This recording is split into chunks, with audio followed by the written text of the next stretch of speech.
Hey everyone, and welcome back. Today we are going to take a deep dive into something that affects literally every decision you make. It does, yeah. Risk and reward. Uh-huh. And more specifically, why your brain is sometimes, well, terrible at judging both. It's true. Our brains have these fascinating built-in quirks Mm. that don't always lead us to the most logical choices. Yeah, think about it. Have you ever bought a lottery ticket knowing that the odds are astronomically against you? Right. But then in the same breath, hesitated to make a career change that could be incredibly beneficial? Yeah. Or felt that rush of excitement at a sale, even for something you don't need? Those are all examples of these mental biases that we're talking about at play. Yeah. And to really understand them, we're going to use some real-world examples like the dot-com bubble, Yeah.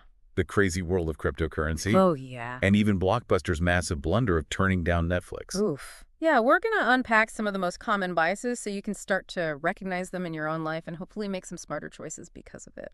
Yeah. What's so interesting is that these biases are often rooted in our evolutionary past. They helped us survive in a world full of immediate dangers. Oh, so they're not even necessarily bad in every situation? Right. They just don't always serve us well in the modern world, huh? Exactly. Let's start with one that you've probably heard of, Okay. loss aversion. This is the idea that losing $100, for example, feels twice as bad as the joy you get from gaining $100. It's like that feeling of dread when you realize you lost your favorite pen Uh-huh. compared to the kind of mild happiness of finding a new one. It Yeah. just doesn't quite balance out. No, it doesn't. And that's why people cling to things that are no longer working, whether it's a failing investment or even a relationship that has just run its course. It's the fear of that loss outweighing any potential benefit of letting go. Right. We see this play out all the time. Think about the recent cryptocurrency crash. Mhm. People held on to their Dogecoin, like desperately hoping it would recover even when the signs were pointing downwards. Yeah, and it's not just Dogecoin. This happens with stock investments, Mm-hmm. collectibles, even houses. Yeah. Loss aversion makes it incredibly difficult to cut your losses, even when it's the most logical thing to do. So how do we actually combat this deep-seated fear of loss? One really helpful technique is to set what are called loss limits up front.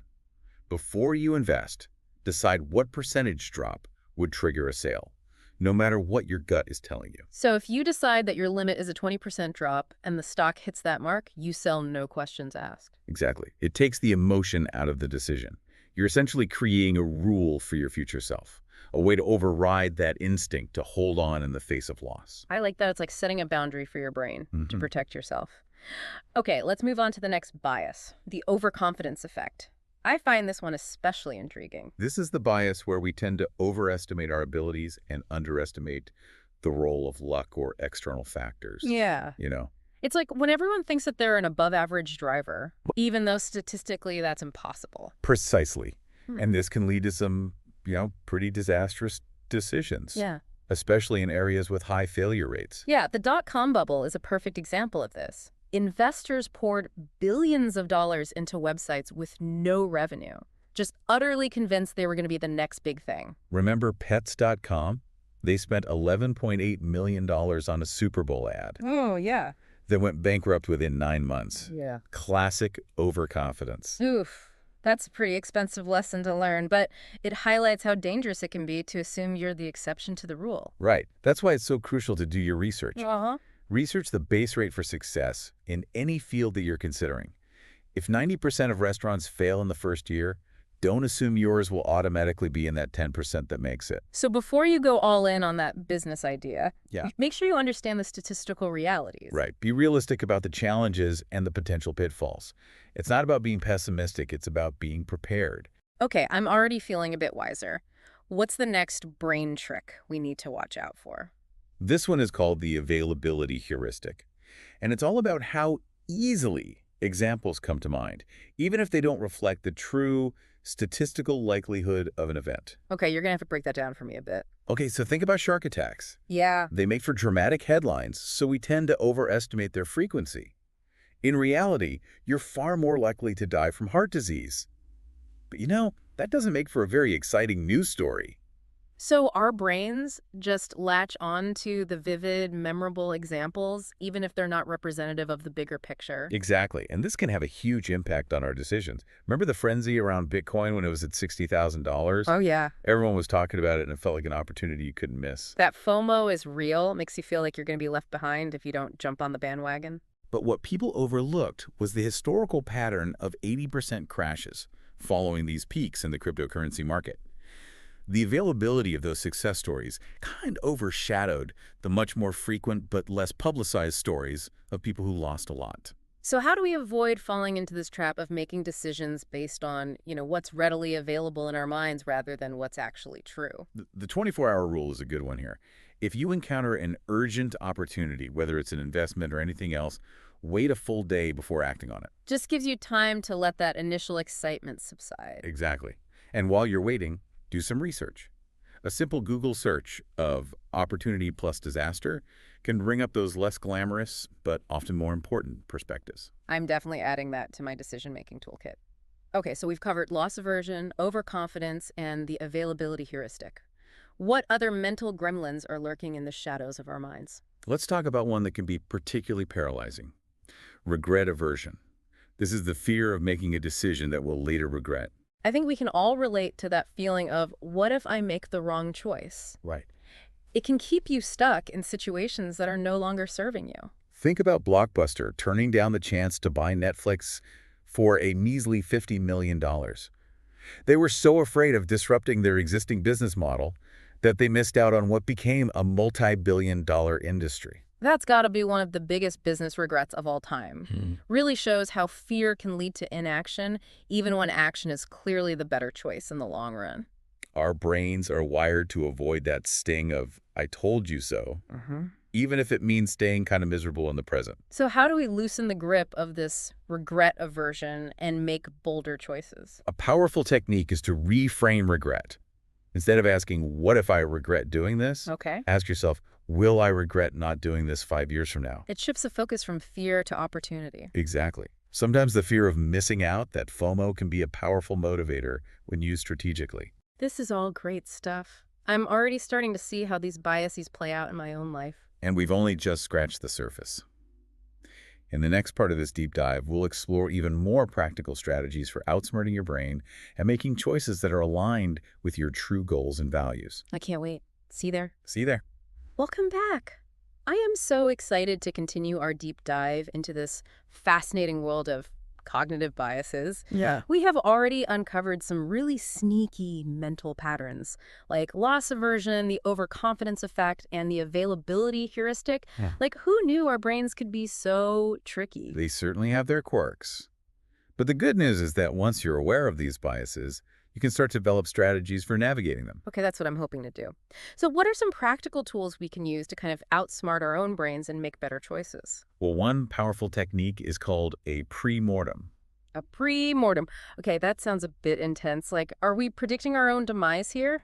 Not quite. It's actually a mental exercise where you imagine yourself at some point in the future where your decision has failed. Okay. And then you analyze all the potential causes of that failure. So it's like a thought experiment where you're playing out the worst case scenario. Exactly. By forcing yourself to confront those potential downsides, you can identify weaknesses in your plan and make adjustments before it's too late. Much better to anticipate those pitfalls now rather than experience them in real life. I see. So it's kind of like prepping for a big presentation by imagining all the things that could go wrong, like a projector malfunction, losing your train of thought, a tough question from the audience, Right. and then planning for how you would handle each situation. That's a great analogy. By going through this pre-mortem exercise, you're essentially stress testing your decision and making it more resilient. Okay, I am adding pre-mortem to my mental toolkit. What else can we do to kind of overcome these biases? Another really important strategy is diversification. Uh-huh. And this applies to both investments and life choices in general. So like the old adage, don't put all your eggs in one basket. Precisely. When it comes to investing, that means spreading your money across different asset classes. Yeah. Stocks, bonds, real estate, as well as different sectors, industries, even geographic regions. So it's about reducing your risk by having multiple streams of potential growth. Exactly. But this principle applies to so much more than just finances. Think about your career, for example. Yeah.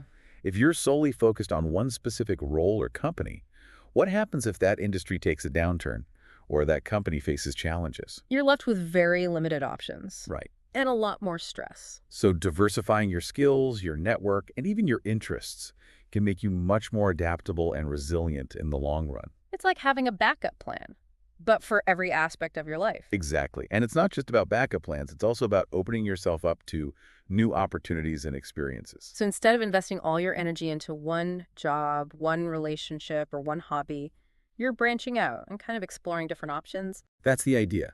You never know what you might discover about yourself and what truly brings you fulfillment. This is all resonating with me on like a deeper level. What other strategies can we employ to become more aware of and combat these cognitive biases? One of the most powerful yet often overlooked strategies is simply to track your wins and your losses. Keep a journal or spreadsheet where you document the decisions you make, the reasons behind those decisions, and the ultimate outcomes. So it's like creating a feedback loop for your own decision-making process. Precisely. By analyzing your past decisions, you can start to identify patterns. Yeah. You might notice that you tend to be overly optimistic about certain types of ventures, or that you consistently underestimate certain risks. Right, that self-awareness is so valuable because it allows you to course correct and adjust your approach over time. Exactly. It's like having a personal trainer for your brain, helping you refine those decision-making muscles over time. Now, earlier we touched on the role of emotions in our decision-making, and it's clear that they play a significant role, both positive and negative. Can we talk a bit more about that? Absolutely. Emotions are a fundamental part of who we are, and they can be both our greatest asset and our biggest liability when it comes to navigating risk and reward. Yeah. On the one hand, emotions like excitement and passion can drive us to take calculated risks, to pursue our dreams, to create things that wouldn't exist otherwise. I can't imagine living a life devoid of those feelings. I agree. Without emotions, we would be paralyzed by indecision, unable to act in the face of uncertainty. But the flip side is that emotions like fear and greed can cloud our judgment, leading us to make impulsive or irrational choices. Right. Fear can make us avoid opportunities that might be incredibly beneficial in the long run, while greed can lead us to chase those short-term gains without considering the potential downsides. That's why it's so crucial to develop a healthy awareness of our emotional states, Yeah. especially when making important decisions. Yeah. We need to learn to recognize when our emotions are driving the bus, so to speak. So it's not about eliminating emotions altogether. Right. It's about recognizing their influence and learning to manage them effectively. Exactly. That's the essence of emotional intelligence, and mindfulness practices can be incredibly helpful in developing that skill. Yeah, mindfulness is all about paying attention to the present moment without judgment. So in this context, it's about noticing our emotions arising, kind of observing them without getting swept away by them. Precisely. With practice, we can create space between our emotions and our actions, allowing us to make more conscious and intentional choices. That makes sense. Now, I have a question that's been nagging at me a little bit. Yeah. We've been talking about how to overcome these biases and make better choices, but is it even possible to completely rewire our brains? That's a great question. And the answer is, well, both yes and no. Our brains are incredibly adaptable, and we know this from the field of neuroplasticity. So we're not stuck with the same brain we were born with. Absolutely not. Through conscious effort and repeated practice, we can actually change the structure and function of our brains. Wow. We can strengthen the neural pathways that are associated with rational decision-making, Yeah. while weakening those that are associated with impulsive or biased thinking. So it's like working out a muscle. The more we exercise our rational minds, the stronger they become. That's a great way to put it. But it's important to remember that this is an ongoing process, not a one-time fix.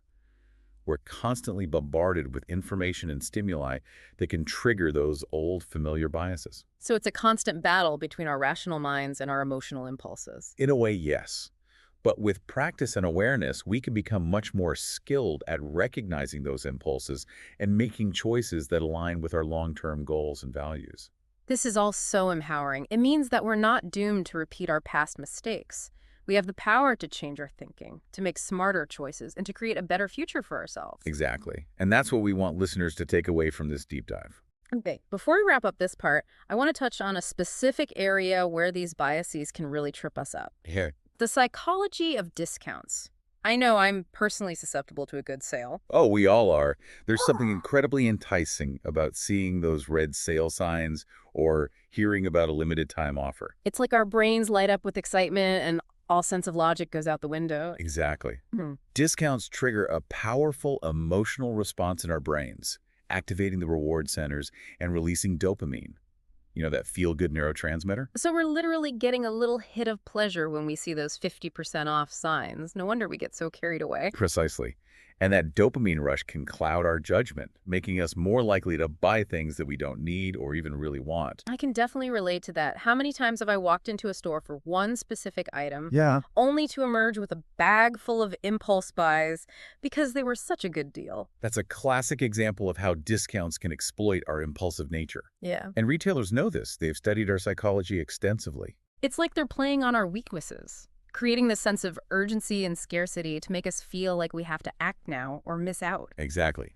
They use limited time offers, flash sales, countdown timers, all sorts of tactics to tap into our fear of missing out, that FOMO we talked about earlier. So knowing all of this, how do we resist the allure of discounts and make more rational purchasing decisions? Well, the first step, as with most of these biases, is awareness. Yeah. Recognize that discounts are designed to trigger an emotional response, and that response can lead to impulsive behavior. So when you see that 70% off sign, take a deep breath. Ask yourself, do I really need this? Does it fit into my budget? Or am I just getting caught up in the excitement of the deal? Exactly. Another helpful strategy is to set a budget in advance Uh-huh. and stick to it. Decide how much you're willing to spend before you go shopping, and resist the temptation to deviate from your plan. It's like giving yourself a financial roadmap to avoid those impulse detours. Precisely. And if you're really struggling to resist a purchase, try implementing a waiting period. Oh, yeah. If you're not 100% sure about it, give yourself 24 hours or even a week to think it over. I often find that by the next day, the urge to buy has faded. And I'm glad I didn't give in to that initial impulse. Exactly. And remember, true financial freedom comes not from snagging deals, but from making conscious, informed choices that align with your values and your goals. This final part of our deep dive will help you do just that. Great. See you there. Welcome back to the final part of our deep dive into, the surprising ways our brains can lead us astray when it comes to risk and reward. We have covered so much ground already, from loss aversion to the allure of those oh-so-tempting discounts. Yeah. So where do we go from here? Well, now it's time to kind of bring it all together Yeah. and talk about how you can use this knowledge to make truly informed decisions that are aligned with your long-term goals and values. I love that idea of aligning decisions with our values. Sometimes I feel like I get so caught up in the moment, whether it's, a fear of missing out or the excitement of a potential reward, that I lose sight of what's truly important to me. That's a really common experience. And that's why it's so important to have a clear understanding of your values and priorities. Okay. It's like having a compass to guide you when you're feeling lost or overwhelmed. So how do we actually define our values? Is it as simple as just making a list? It can be that simple, but it's often helpful to kind of go a bit deeper. Think about the times in your life when you felt most fulfilled, most aligned with your true self. Okay. What were you doing? Who were you with? What were the driving forces behind those experiences? I like that. It's about reflecting on those peak moments and identifying the underlying values that made them so meaningful. Exactly.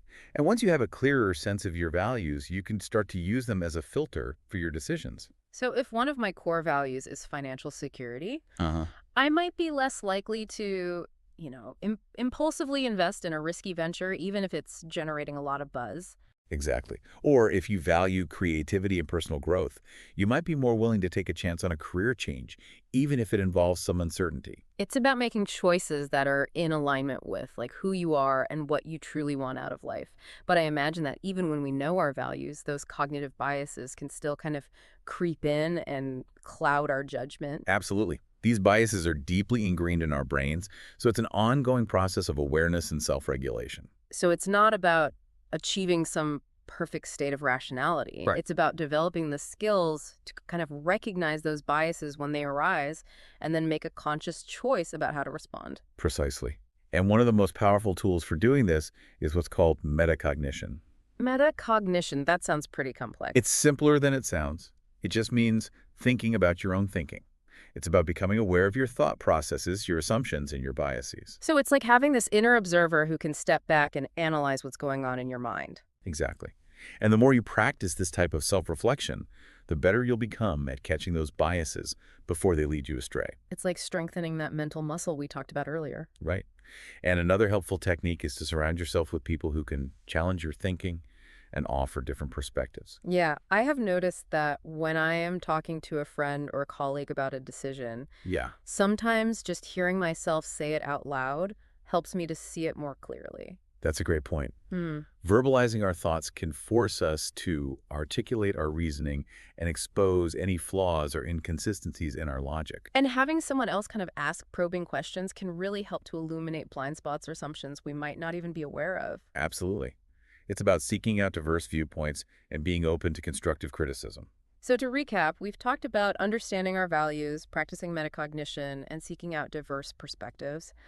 Are there any other key takeaways you want listeners to remember as we wrap up this deep dive? I think the most important message is that while our brains can be our own worst enemies when it comes to decision making, they can also be our greatest allies. Okay. By understanding how our minds work, we can harness their power to make choices that lead to a more fulfilling and meaningful life. That's such an inspiring message. It's about taking ownership of our decisions, Right. recognizing that we have the power to shape our own destinies, even in the face of uncertainty and risk. Exactly. And it's about embracing the journey of self-discovery, continually learning and growing, and striving to make choices that align with our deepest values and aspirations. Well said. This has been such an enlightening conversation. Thank you so much for sharing your expertise with us. It's been my pleasure. And to all of our listeners out there, remember that you have the power to make smart, informed decisions. Don't be afraid to question your assumptions, seek out diverse perspectives, and most importantly, trust your gut, but verify with your rational mind. Thanks for joining us on this deep dive. Until next time.